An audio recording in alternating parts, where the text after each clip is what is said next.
ओम शांति। अभी हम पिछले कुछ दिनों से बाबा की जो मुरली सुन रहे हैं उसमें बाबा बार बार हमारा अटेंशन याद के तरफ खिंचवा रहे हैं कि बच्चे याद करने की ऐसी प्रैक्टिस करो जो अंत समय बाबा के सिवाय कोई भी ना याद आए। बाबा ने आज भी इसी बात पर विशेष जोर दिया है कि हमें बाबा को याद करने की बहुत गहरी प्रैक्टिस करनी है, बहुत गहरा अभ्यास करना है। हमें साइलेंस की शक्ति को बढ़ाना है। बाबा ने उदाहरण दिया कि जैसे आज साइंस की शक्ति के द्वारा हम कितने कार्य बहुत सहज रीति से कर लेते हैं। जिन काम को करने में हमें पहले बहुत मेहनत लगती थी, बहुत अधिक समय देना पड़ता था, अब वही सारे कार्य बहुत सहज रीति से और कम समय में पूरे हो जाते हैं। ऐसे ही बाबा ने कहा, यदि साइलेंस की शक्ति को आप बच्चे जमा कर लेंगे तो फिर सेवा करने के लिए उतनी मेहनत नहीं करनी पड़ेगी। अन्य आत्माओं को बाबा का संदेश देने के लिए हमें ज़्यादा समय तक उन्हें समझाना भी नहीं पड़ेगा। हमारी वो साइलेंस पावर से कुछ ही समय में वो आत्माएं बाबा की बन जाएंगी और हमारे द्वारा भी बहुत ऊंची और श्रेष्ठ सेवा हो सकती है। आगे बाबा ने कहा है कि हमें किसी से भी सामना नहीं करना है। बाबा ने कहा हमें बहुत बहुत सहनशील बनना है। जितना हम सहन करते जाते हैं उतना हमारा चरित्र ऊंचा बनता जाता है, श्रेष्ठ बनता जाता है। तो बाबा ने कहा कि किसी भी बात में सामना नहीं करना। बाबा कहते हैं कि यदि कोई भी बात है तो बाप भी है, तो उसके साथ साथ धर्मराज भी है। तो यदि कोई बात है तो वो बाप को बतानी है, तो बाबा ने कहा कि वो क्लियर हो जाएगी। पर हमें किसी का भी सामना नहीं करना है, आपस में कोई लड़ाई झगड़ा नहीं करना है। कोई ऐसी बातें यदि हमें सुनाई देती हैं जिनसे हमें आवेश आता है, तो बाबा कहते हैं ऐसी बातों को सुना अनसुना कर देना है और बाबा के ज्ञान को हमें जीवन में धारण करके अपने रिश्तों को भी बहुत ऊंचा और मधुर बनाना है और साथ साथ जीवन को भी बहुत श्रेष्ठ बनाना है। तो चलिए अभी बाबा की 7 अक्टूबर की मुरली हम सुनते हैं कि बाबा ने आज हमें किन किन शिक्षाओं से सजाया है।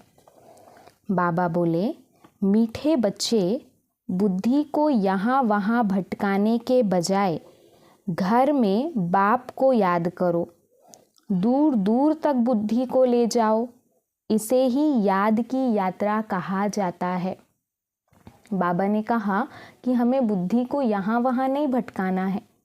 बुद्धि को यहाँ वहाँ भटकाने के बजाय बाबा ने कहा घर में अर्थात परम धाम में बाबा को याद करने का अभ्यास पक्का करना है।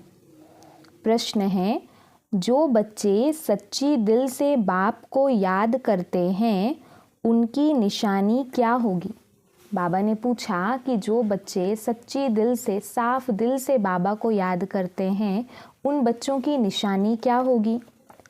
उत्तर में बाबा ने बताया, सच्ची दिल से याद करने वाले बच्चों से कभी कोई विकर्म नहीं हो सकता। उनसे ऐसा कर्म नहीं होगा जिससे बाप की ग्लानि हो।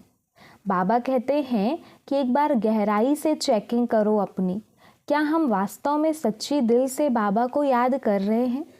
और यदि हम सच्ची दिल से बाबा को याद कर रहे हैं तो बाबा ने जो निशानियां बताई हैं उन निशानियों को भी हम सुनते सुनते अपने अंदर चेक करते जाएं। बाबा कहते हैं उनसे कोई ऐसा कर्म नहीं होगा जिससे बाप की ग्लानि हो। उनके मैनर्स बड़े अच्छे होते हैं। वह भोजन पर भी याद में रहेंगे, नींद भी समय पर स्वतः खुल जाएगी। वह बहुत सहनशील, बहुत मीठे होंगे। बाप से कोई भी बात छिपाएंगे नहीं। बाबा ने कहा कि वो बच्चे कैसे होंगे?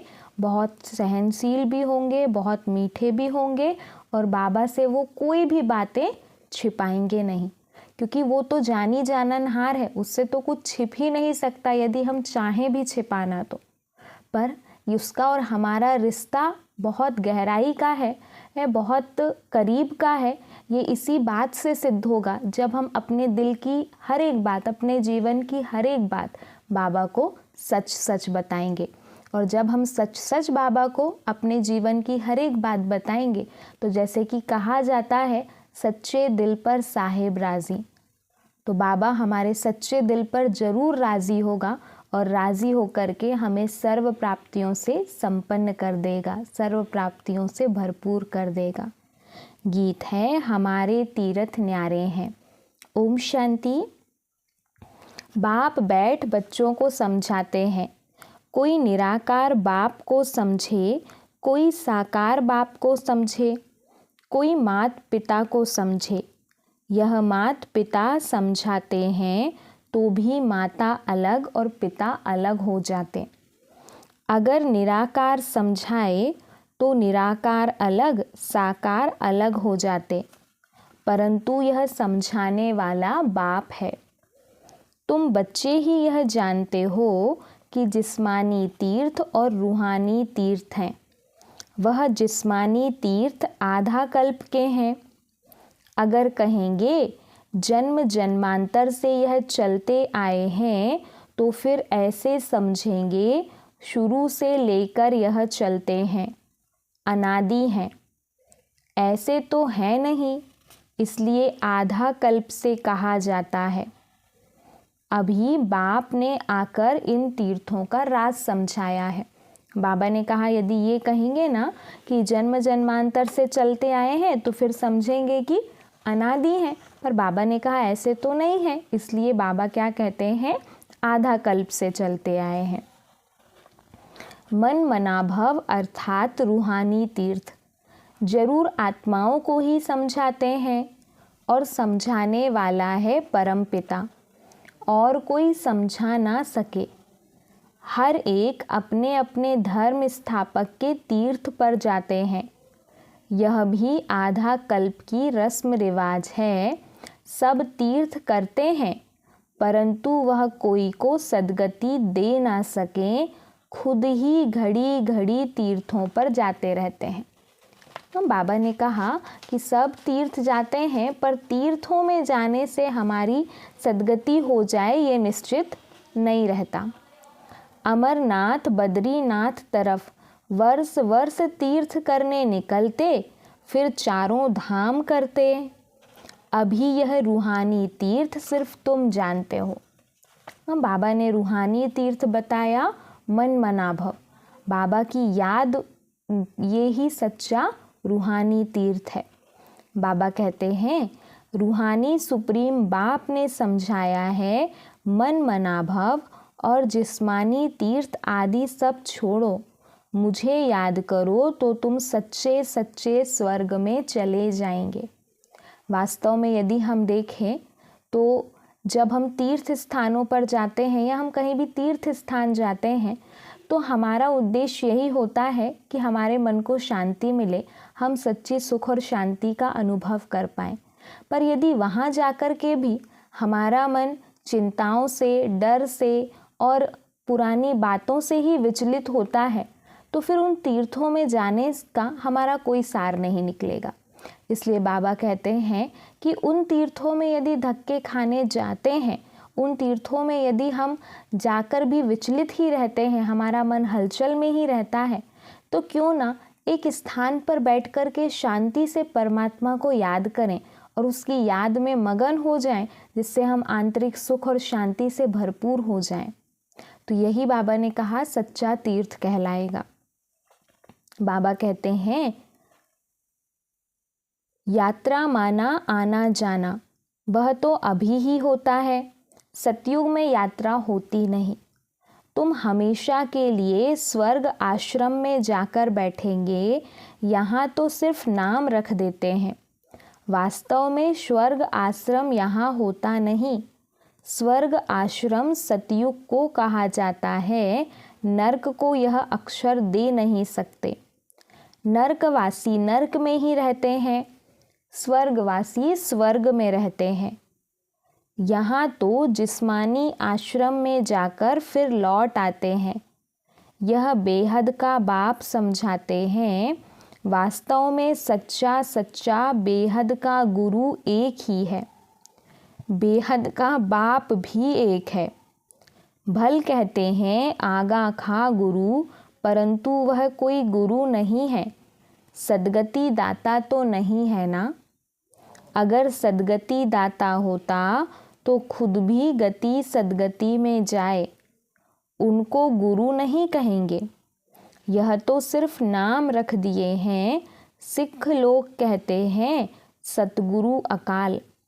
वास्तव में सत श्री अकाल एक ही परमात्मा है, जिसको सतगुरु भी कहते हैं। वही सदगति करने वाला है।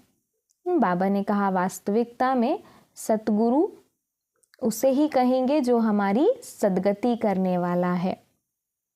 इस्लामी, बौद्धि या ब्रह्मा आदि नहीं कर सकते।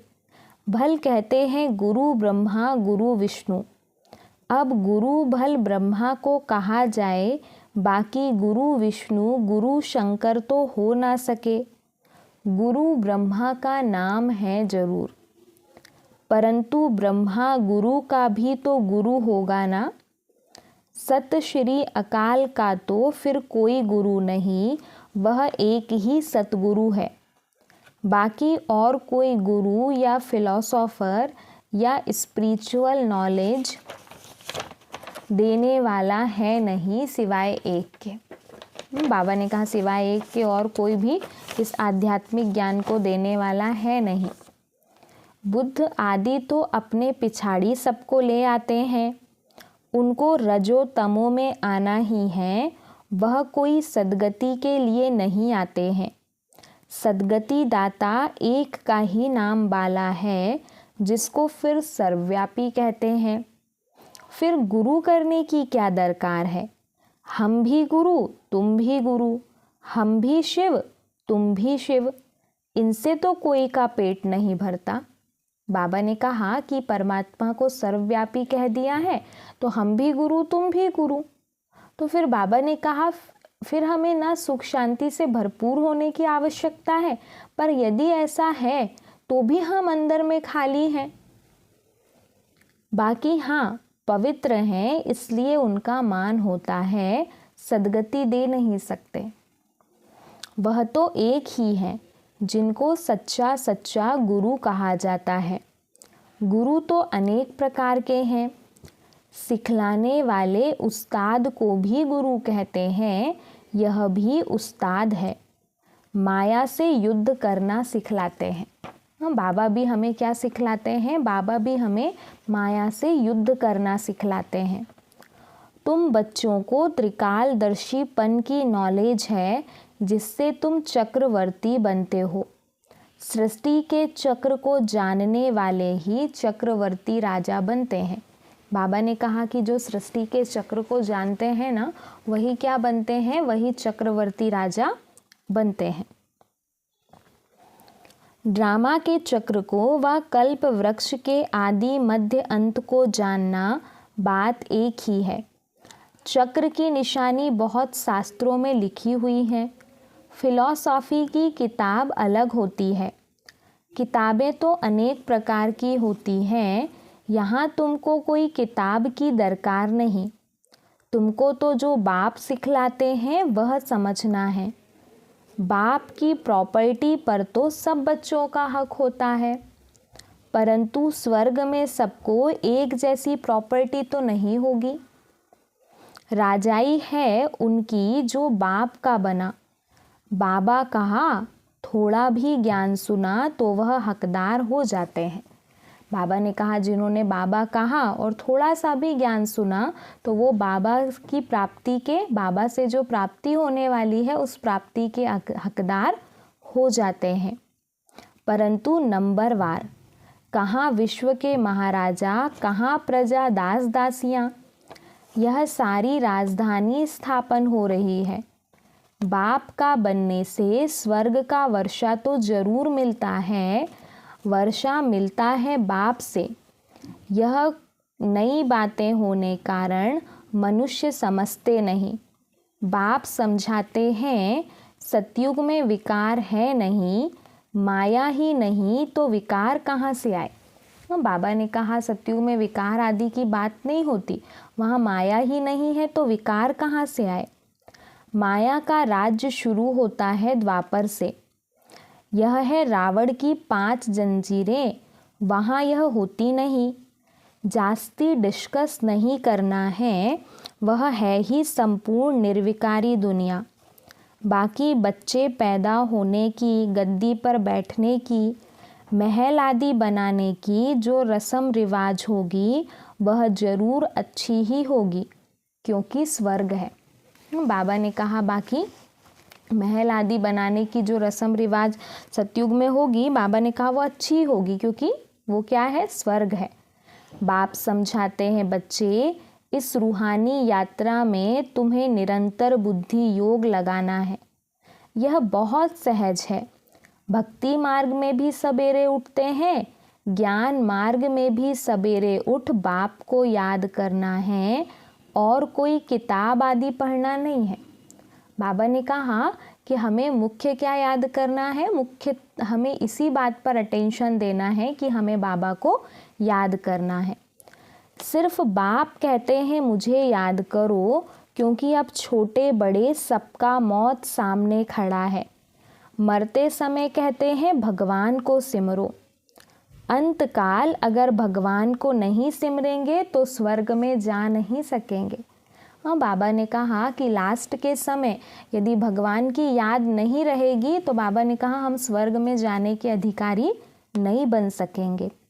तो बाप कहते हैं मन मना भव, इस देह को भी याद नहीं करना है। हम आत्मा एक्टर हैं, शिव बाबा की संतान हैं, लगातार याद में रहना है। वैसे छोटे बच्चों को तो नहीं कहेंगे कि भगवान को याद करो, यहाँ सबको कहना पड़ता है, क्योंकि सबको बाप के पास जाना है, बाप से ही बुद्धि योग लगाना है। बाबा ने कहा यहाँ तो सबको परमात्मा के पास जाना है, सबको बाबा के पास जाना है, सबको बाबा से बुद्धि योग लगाना है, इसलिए हर किसी को कहा जाता है कि हमें बाबा को याद करना है। बाबा कहते हैं हम आत्मा एक्टर हैं, शिव बाबा की संतान है, बाप से ही बुद्धि योग लगाना है, कोई से लड़ाई झगड़ा नहीं करना है, यह बड़ा नुकसान कारक है। कोई कुछ कहे सुना अनसुना कर देना है, सामना नहीं करना चाहिए जो लड़ाई हो जाए। बाबा ने कहा ऐसी कोई बात नहीं करनी है कि लड़ाई हो जाए और उससे बाबा का नाम बदनाम हो। बाबा कहते हैं हर बात में सहनशील भी होना चाहिए और फिर समझना है बाप बाप भी है, धर्मराज भी है। कुछ भी बात है तो तुम बाप को रिपोर्ट करो, फिर धर्मराज के पास पहुंच ही जाएगा और सजा के भागी बन पड़ेंगे। बाप कहते हैं मैं सुख देता हूँ, दुख अर्थात सजाएं धर्मराज देता है, मुझे सजा देने का अधिकार नहीं है, मुझे सुनाओ सजा धर्मराज देंगे। बाबा को सुनाने से हल्का हो जाएंगे, क्योंकि यह फिर भी राइट हैंड है। सतगुरु का निंदक ठौर ना पाए। बाबा ने कहा कि यदि हमें किसी के कोई कर्तव्य से या किसी के कोई कर्म से प्रॉब्लम होती है तो बाबा ने कहा बाबा को सुना दो, हमारे भी जो विकर्म है वो भी बाबा को सुना दो, तो बाबा को सुनाने से हल्के हो जाएंगे। बाकी यदि हमारे किन्हीं कर्मों से परमात्मा की निंदा होती है, बाबा की ग्लानि होती है, तो फिर उसके लिए बाबा ने कहा कि सतगुरु का निंदक ठौर ना पाए, अर्थात हम सतगुरु की निंदा कराने के निमित्त बने तो फिर बाबा ने कहा हमें ठिकाना नहीं मिलेगा। जजमेंट तो धर्मराज ही देंगे कि किसका दोष है, उनसे कुछ छिप नहीं सकता। कहेंगे ड्रामा अनुसार भूल की, कल्प पहले भी की होगी, परंतु इसका यह मतलब नहीं कि भूल करते ही रहना है। फिर अभूल कैसे बनेंगे? भूल हो जाए तो क्षमा मांगनी होती है। बाबा ने कहा कि ऐसा नहीं सोचना है कि हमसे भूल हो गई तो हमने कल्प पहले भी की होगी। बाबा ने कहा फिर अभूल कैसे बनेंगे, इसलिए कोई भी भूल हो जाए, गलती हो जाए तो बाबा ने कहा हमें क्षमा मांग लेनी है। बंगाल में किसका पैर आदि लग जाता है तो झट क्षमा मांगते हैं, यहाँ तो एक दो को गाली देने लग पड़ते हैं। मैनर्स बहुत अच्छे होने चाहिए। बाबा ने कहा वैसे तो हमारे मैनर्स बहुत अच्छे होने चाहिए, पर अपनी गलती मान करके क्षमा मांग लेना ये भी बहुत अच्छा मैनर्स कहलाता है। बाप सिखलाते तो बहुत हैं परंतु समझते नहीं, तो समझा जाता है इनका रजिस्टर खराब है। निंदा कराते रहते हैं तो पद भ्रष्ट हो जाएंगे। जन्म जन्मांतर के विकर्मों का बोझा तो है ही, उनकी तो सजा भोगनी ही है। फिर यहाँ रहकर अगर विकर्म करते हैं तो उनकी 100 गुना सजा मिल जाती है। बाबा ने कहा जन्म जन्मांतर के पापों का बोझा तो है ही, तो उनकी सजा तो मिलनी ही है। फिर भी बाबा ने कहा यदि बाबा का बनकर के भी विकर्म करते रहते हैं तो उन विकर्मों के कारण बाबा ने कहा एक की 100 गुना सजा मिलती है। तो हम सभी अपने रजिस्टर को बाबा की इस बात से चेक करें कि क्या बाबा के बनने के बाद हमने कोई ऐसे विकर्म किए हैं जिन विकर्मों के वजह से परमात्मा की ग्लानि हुई हो, बाबा का नाम बदनाम हुआ हो। बाबा कहते हैं सजा तो खानी ही है। जैसे बाबा काशी कलवट का समझाते हैं, वह है भक्ति मार्ग का, यह ज्ञान मार्ग की बात है। एक तो पहले वाले विकर्म हैं, दूसरा फिर इस समय जो करते हैं उनका दंड 100 गुना हो जाता है। बहुत कड़ी सजा खानी पड़ेगी। बाप तो हर बात समझाते हैं, कोई पाप ना करो नष्टो मोहा बनो। कितनी मेहनत है। इस मम्मा बाबा को याद नहीं करना है, इनको याद करने से जमा नहीं होगा। हाँ, बाबा कहते हैं मैं तो बहुत अच्छी रीति समझाता हूँ कि कोई पाप ना करो नष्टो मोहा बनो। इनमें शिव बाबा आते हैं तो याद शिव बाबा को करना है। ऐसे नहीं कि इनमें शिव बाबा है इसलिए इनकी याद रहे। नहीं, शिव बाबा को वहाँ याद करना है। बाबा कहते हैं शिव बाबा को कहाँ याद करना है? जो हम आत्माओं का भी और शिव बाबा का घर है, उस स्थान पर परम धाम में हमें बाबा को याद करना है। नहीं, शिव बाबा को वहाँ याद करना है। शिव बाबा और स्वीट होम को याद करना है। जिन्न मुआफिक बुद्धि में याद रखना है।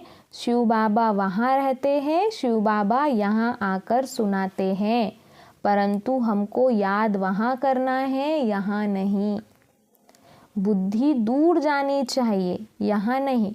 बाबा ने कहा कि भले बाबा यहाँ पे आकर के हमें ज्ञान सुना रहे हैं, पर यदि हमारी आदत बाबा को यहाँ ही याद करने की बन जाएगी तो फिर बाबा जो हमें रूहानी यात्रा सिखला रहे हैं तो वो यात्रा तो हम नहीं कर पाएंगे, क्योंकि हमारी बुद्धि तो यहाँ पे ही लगी रहेगी। बाबा कहते तुम्हारी बुद्धि दूर दूर तक जानी चाहिए। बाबा कहते हैं तो यह शिव बाबा तो चला जाएगा।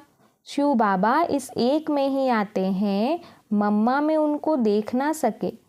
तुम जानते हो यह बाबा का रथ है, परंतु इनके चेहरे को नहीं देखना है, बुद्धि वहाँ लटकी रहे। यहाँ बुद्धि रहने से मज़ा नहीं आएगा। यह कोई यात्रा नहीं हुई, यात्रा की हद तुम्हारी वहाँ है।